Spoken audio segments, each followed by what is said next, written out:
Daily Devotion, October 2, the call to faithfulness.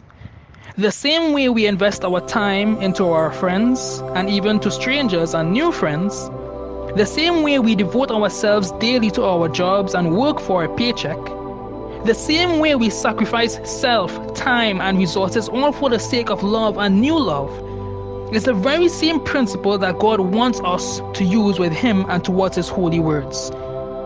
Ever since the beginning of creation, God has been so faithful towards us, even when we messed up in the Garden of Eden. Now, the book of Enoch records that even after God had drove man out of the garden because of our sin and disobedience, God tabernacled with them and saved Adam and Eve from literal death on multiple occasions. God had made a shelter for them. He taught them how to plant, make fire, make bread, and every basic need that you can think of. It was God who taught us. Even though we were cursed, God never gave up on us. But because God is faithful to His word, He couldn't make any exceptions for sin, not even for His own children. That is why God had to drive us out from the garden.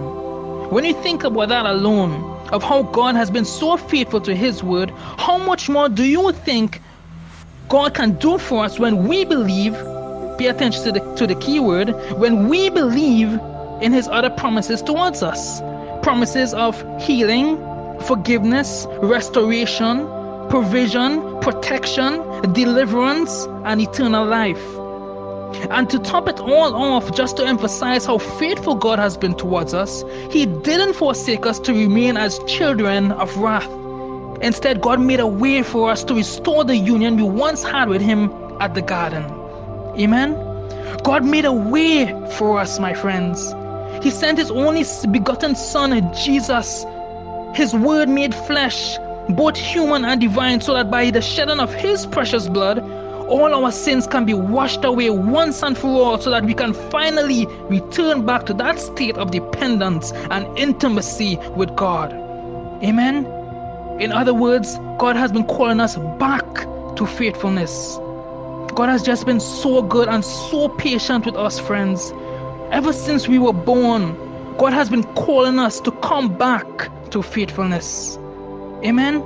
So if God could have done all that for us, all of that, where He has shown us from time and time again that He will never leave us, that He has always been faithful to His word and His promises, and is still doing it for us today, calling us back to faithfulness, then friends, what is there to stop us from going back to our first love by honoring God with our lives? What is there?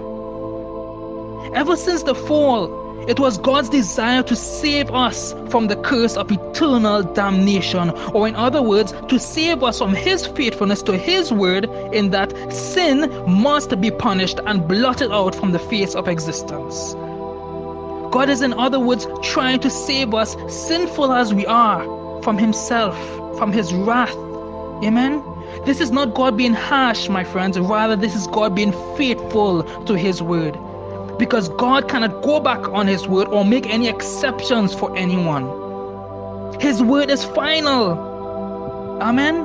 Therefore, if God in all His mercy has extended to us His free gift of salvation to save us from His wrath and His faithfulness to His word, then I urge you, my sisters and brothers, do not take for granted what God has gone all out of His way to do just for you.